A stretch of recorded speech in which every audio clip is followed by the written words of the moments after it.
Buletin Didik 5 Ogos bersama saya Zaiti Zubir. Salam hormat dan salam sejahtera. Petro Science RBTX Challenge 2021 kembali diadakan dan kali ini di pentas maya buat julung kalinya bagi peminat robot di Malaysia. Menurut Ketua Pegawai Eksekutif Petro Science Sdn Bhd Ezra Risma Azni Muhammad, pertandingan itu merupakan satu platform perkongsian minat dalam bidang sains dan teknologi melalui elemen penciptaan khususnya dalam bidang robotik. Ia juga menggalakkan kemahiran berfikiran paras tinggi atau pejabat yang memerlukan para pelajar menjadi inovatif dan kreatif. Kedua-duanya merupakan elemen penting dalam usaha untuk melahirkan generasi masa hadapan dan masyarakat berilmu, berfikiran saintifik dan berinovasi. Kami juga berharap dapat membantu dalam menyediakan suatu platform transformasi digital dengan membina dan memupuk kemahiran dalam teknologi terkini seperti robotics, coding, artificial intelligence dan embedded programming. Beliau berkata demikian pada majlis perasmian Petro Science RBTX Challenge 2021 secara dalam talian siang tadi. Untuk rekod, Petro Science RBTX Challenge mula diperkenalkan pada tahun 2018 oleh Petro Science. The Discovery Centre dengan hampir 4,000 peserta atau 1,500 penyertaan telah diterima. Jelas Ezra Risma, pertandingan tersebut adalah khusus untuk semua peminat robotik berkumpul bagi mempelajari, menerokai serta bertanding menggunakan robot ciptaan mereka. Petro Science RBTX Challenge yang akan diadakan di platform M-Meet itu merangkumi 3 kategori iaitu Robo Tracer, Robo Sumo dan Innovation. Ia terbuka kepada semua peringkat umur dan pendaftaran adalah percuma sehingga 15 September. Pasukan yang mengambil bahagian boleh menyerahkan video cabaran mereka yang akan disemak dan disenarai pendek oleh panel juri untuk dipilih menyertai pusingan kelayakan pada bulan November. Seterusnya, pasukan teratas akan bersaing di pusingan akhir pada bulan Disember untuk merebut gelaran juara Petro Science RBTX Challenge. Sekaligus memenangi hadiah wang tunai bernilai lebih dari RM20,000 serta e-sijil dari Petro Science. Untuk maklumat lebih lanjut, peserta boleh layari laman web yang tertera.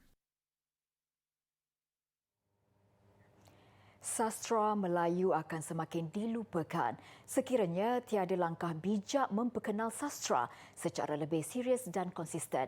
Tugas itu digalas oleh Dewan Bahasa dan Pustaka DBP melalui pelbagai pertandingan, termasuk pertandingan syair yang dianjurkan setiap tahun. Dan kebiasaannya pertandingan itu disertai pelajar dari sekolah agama kerana irama dan lenggo dendangan syair persis seperti mengaji Al-Quran atau bertaranum. Namun sebaliknya, dua pelajar berbangsa India dan Cina tertarik ingin menyertainya. Ikuti kisah Yuktakshna dan Lau Jenen. Bagi pelajar tingkatan 2 Sekolah Menengah Kebangsaan Tengku Temenggung Ahmad Tangkak Johor, Yuktakshna, minat kepada syair didorong oleh penyertaan pertandingan suara emas di sekolahnya pada tahun lepas. Mendapat tempat ketiga dalam pertandingan itu, guru bimbingannya Nur Razila Muhammad Amaji mula menggalakkannya menyertai pelbagai jenis pertandingan lain seperti pertandingan syair DBP pada tahun yang sama. Anak sulung dari 3 beradik itu mendapat lebih 300,000 tontonan selepas videonya mendendangkan syair Wasiat Ayahanda Siti Zawiyah yang dimuat naik ke laman Facebook DBP. Syair ini mengisahkan ibu bapa yang sakit tenat dan mereka menasihati anaknya supaya tidak berebut harta pusaka dan perlu mengamalkan budi bahasa sesama insan. Sebenarnya syair ini memang you tak dah belajar tahun lepas dah, sebab syair ini syair dari tingkatan 1, buku dari tingkatan 1, Komsas. So dia tidak belajar dari tahun lepas, so dia dah faham maksud syair itu. So saya senang nak ajar Yukta tu macam mana nak mendeklamasi puisi ni. Jika dia tak faham, so dia susah nak sampaikan. Bila dia dah faham maknanya, dia senang nak sampaikan puisi tu. Saya rasa dia ni sebab dia ni berkebolehan, jadi bila kita pilih irama hiasan, dia boleh tangkap lenggok tu. Dan sebenarnya dia sendiri berlatih. Saya tak banyak membantu sangat lah, tapi memang dia sendiri yang buat dengan bantuan ibunya lah. Bagi pelajar tingkatan 3 Sekolah Menengah Jenis Kebangsaan Tinggi Cina, Melaka, Lau Jenin pula, segalanya bermula apabila dia terpilih untuk mendeklamasikan sajak sempena Bulan Bahasa Gabungan Panitia Bahasa Melayu dan Bahasa Inggeris di sekolah pada tahun 2019. Sejak pelibatan tersebut, saya berpeluang untuk menyertai pertandingan deklamasi sajak di sekolah setiap tahun. Dan pada tahun ini, saya dipilih untuk mewakili sekolah dalam pertandingan deklamasi sajak ini. Di sekolah kami SMJK Tinggi Cina Melaka, panitia bahasa Melayu lah, terutamanya panitia bahasa Melayu, kita ada banyak aktiviti sebenarnya. Banyak aktiviti berkaitan dengan program-program bahasa.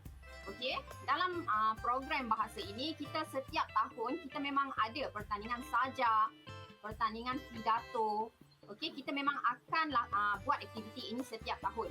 Jadi kita melalui pertandingan ini kita akan carilah bakat-bakat ataupun kebolehan bakat atau kebolehan yang ada daripada pelajar-pelajar, terutamanya pelajar Cina. Anak bongsu dari 3 beradik itu turut berasa bangga apabila mendapat sokongan tidak berbelah bagi dari penonton DBP setelah videonya melantunkan syair Bahasa Kita mendapat lebih 3,000 tontonan. Saya berpeluang untuk menyertai pertandingan deklamasi sajak.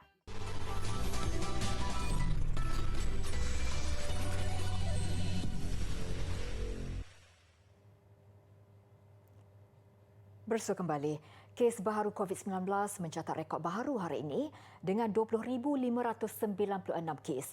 Ia tertinggi direkodkan sejak pandemik itu melanda negara dengan lebih 10,000 kes jangkitan direkodkan di Lembah Kelang. Selangor merekod kes harian tertinggi dengan 8,549 kes, diikuti Kuala Lumpur dengan 2,163 kes.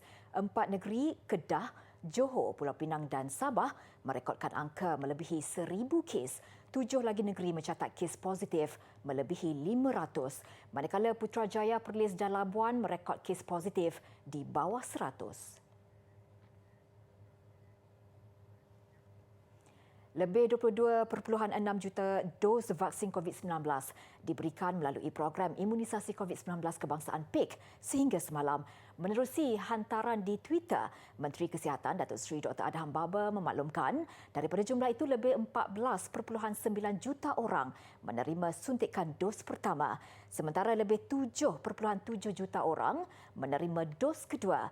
Ini bermakna 45.8% daripada populasi negara sudah mendapat dos pertama, manakala 23.6% telah melengkapkan suntikan vaksin COVID-19. Vaksinasi harian pula mencatatkan 494,214 dos semalam. 230,053 adalah dos pertama, manakala 264,161 adalah dos kedua.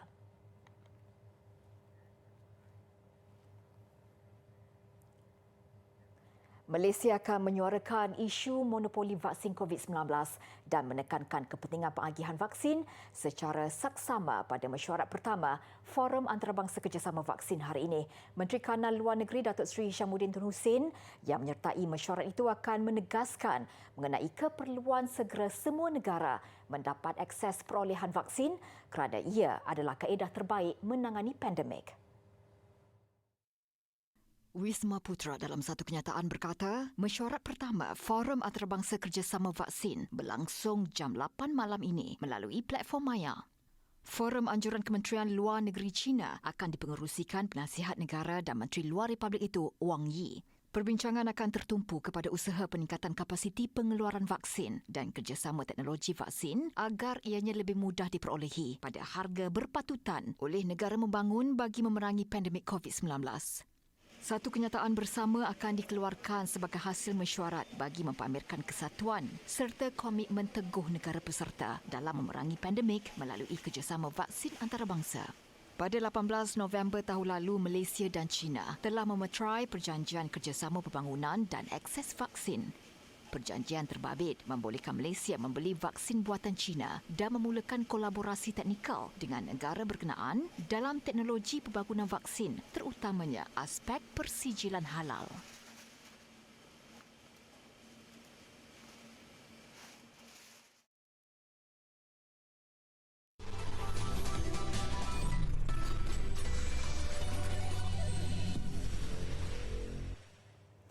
Nasib lebih 600 haiwan di Zoo Melaka terus terbela apabila Majlis Perundingan Pertubuhan Islam Malaysia MAPIM tampil menyumbangkan bantuan lebih 5 tan makanan. Sumbangan keseluruhan bernilai lebih RM30,000 itu diharap mampu menampung kos kebajikan dan rawatan buat haiwan di zoo yang semakin berkurangan. Setahun sepi tanpa pengunjung dan ini telah memberi kesan kepada bukan sahaja haiwan di sini, malah kepada pekerja di Zoo Melaka. Justru sumbangan ini adalah misi tautan kasih dalam usaha membantu dan tanda sokongan kepada Zoo Melaka. Ketua Pegawai Eksekutif MAPIM, Ahmad Sani Arabi Al-Kahiri menyampaikan sumbangan tersebut kepada Yang di-Pertua Majlis Perbandaran Hantuah Jaya MPHTJ, Datuk Syadan Othman. Hadir sama penceramah terkenal, Profesor Madya Datuk Dr. Muhammad Izhar Arif dan selebriti terkemuka Zizan Razak. Sumbangan yang diterima berbentuk sayuran, buahan dan kacang serta 100 kg serbuk kunyit bagi tujuan perubatan untuk kulit haiwan dan buah-buahan kepada 3 ekor gajah yang mesra dikenali sebagai Lily berusia 10 tahun, Mala 18 tahun dan Hani 44 tahun. Bintang pop Rihanna kini bergelar billionaire yang juga penyanyi wanita terkaya di dunia. Forbes memaklumkan bintang kelahiran Barbados itu memiliki kekayaan sebanyak $1.7 bilion Amerika atau 7.2 bilion ringgit. Menurut Forbes, muzik tidak menjadi sumber pendapatan utama penyanyi ini. Sebaliknya, $1.4 bilion kekayaan Rihanna hasil nilai syarikat kosmetik miliknya Fenty Beauty. Selebih nilai kekayaannya daripada saham yang dikongsi dengan Savage dan Fenty yang bernilai kira-kira $270 juta serta pendapatan sebagai penyanyi. Rihanna atau nama sebenarnya Robin Fenty melancarkan kosmetik jenamanya pada 2017. Ia menampilkan bedak asas dengan rangkaian 50 warna kulit termasuk untuk wanita kulit gelap. Pelantun lagu Umbrella itu berada di kedudukan kedua di belakang Oprah Winfrey dalam kategori penghibur wanita terkaya di dunia.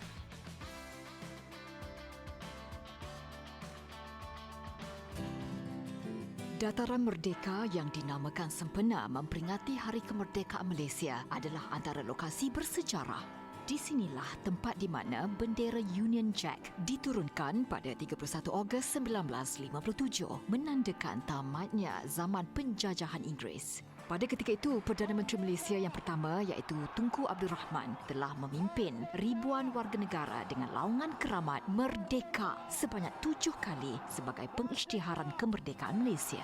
Kini tiang bendera setinggi 100 meter mengibarkan bendera Malaysia atau kini dipanggil Jalur Gemilang bagi memperingati hari yang bersejarah tersebut. Dataran Merdeka mempunyai bahagian bawah tanah berfungsi sebagai terowong keselamatan yang dibangunkan pada tahun 1995. Dataran Merdeka kini kerap digunakan untuk sambutan ulang tahun kemerdekaan dan pelbagai acara awam.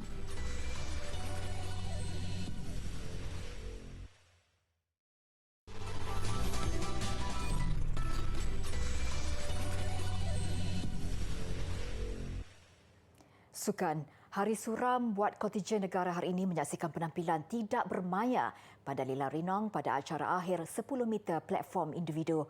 Pandalila antara prospek negara meraih pingat beraksi di bawah keupayaan sebenar untuk berada di tangga terakhir. Pandalila Rinong mara kepusingan akhir menyertai 12 penerjun selepas menduduki tempat ketujuh keseluruhan pada saingan separuh akhir. Bagaimanapun terjunan pertama Pandalila pada aksi final nyata mengecewakan apabila sekadar meraih 18 mata. Walaupun berjaya bangkit menerusi terjunan kedua dan ketiga yang menyaksikan dia meraih 71.05 mata dan 60.80 mata untuk memberi saingan. Namun usaha Pandalila untuk terus mencabar tidak kesampaian apabila kembali ke ciciran mata. Apabila gagal memanfaatkan terjunan keempat dan terakhir dengan meraih 52.80 mata dan 43.20 mata. Sekaligus sekadar meraih catatan keseluruhan 245.85 mata untuk berada di tempat terakhir. Pasti sesuatu yang mengecewakan buat Pandalila untuk meraih pingat ketiga Olimpiknya. Selepas meraih gangsa menerusi acara sama di London 2012 dan Rio 2016 bergandingan bersama Cheong Jun Hoon, membawa pulang pingat perak acara 10 meter platform seirama. Terjun antara harapan tinggi Kementerian Belia dan Sukan untuk meraih pingat selain badminton dan basikal track.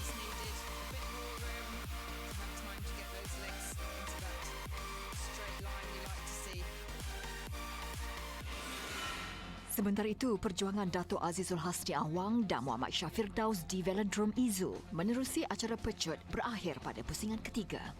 Dato' Azizul Hasni dan Shah Firdaus terpaksa akur apabila tewas kepada dua pelumba sensasi Belanda, Jeffrey Hoogland dan Harry Leverisand. Pada saringan pertama, Dato' Azizul Hasni diatasi Hoogland dengan perbezaan 0.040 saat. Manakala Shah Firdaus ketinggalan 0.449 saat di belakang Leverisand. Usaha Dato' Azizul Hasni dan Shah Firdaus bangkit pada pusingan repeat charge juga tidak kesampaian. Pada saingan yang membabitkan 3 pelumba, Dato' Azizul Hasni berjaya mengatasi pelumba tuan rumah Yuta Wakimoto tetapi akur di tempat kedua di belakang Jason Kenny, membolehkan pelumba Great Britain itu mara ke suku akhir. Shah Firdaus pula di tempat terakhir pada saringan kedua menyaksikan pelumba Perancis Sebastian Vija ke suku akhir. Di tempat kedua, Sam Webster dari New Zealand. Bagaimanapun, acara pecut bukan sasaran Dato' Azizul Hasni dan Shah Firdaus. Tumpuan mereka pada acara Kirin yang bermula Sabtu ini. Pada Olimpik Rio 2016, Dato' Azizul Hasni berjaya meraih pingat gangsa acara Kirin.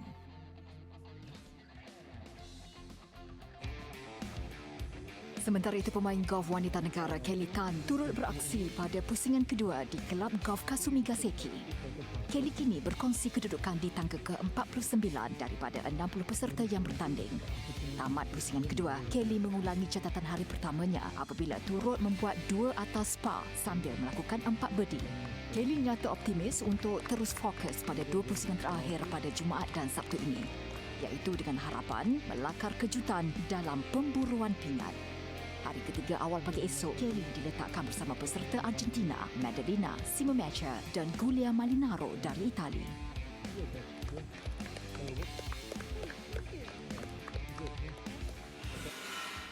Anda berbakat dalam seni coret? Ayuh sertai pertandingan seni coret Doodle Jawi bersempena dengan sambutan ulang tahun Dewan Bahasa dan Pustaka ke-65. Tarikh tutup penyertaan dilanjutkan sehingga 31 Ogos 2021. Untuk maklumat lanjut, layari laman Facebook DBP. Jangan lupa ikuti pembelajaran melangkaui bilik darjah dikendalikan bersama guru-guru berpengalaman menerusi saluran khusus TV Pendidikan Malaysia, Didik TV KPM. Pelbagai pengisian menarik selepas ini antaranya Sukses SPM 2021 Biologi serta Bimbing Tingkatan 4 dan 5 Mata Pelajaran Ekonomi dan Prinsip Akaun. Pembelajaran kini lebih mudah dan menyeronokkan bila-bila masa di mana jua hanya di Didik TV KPM.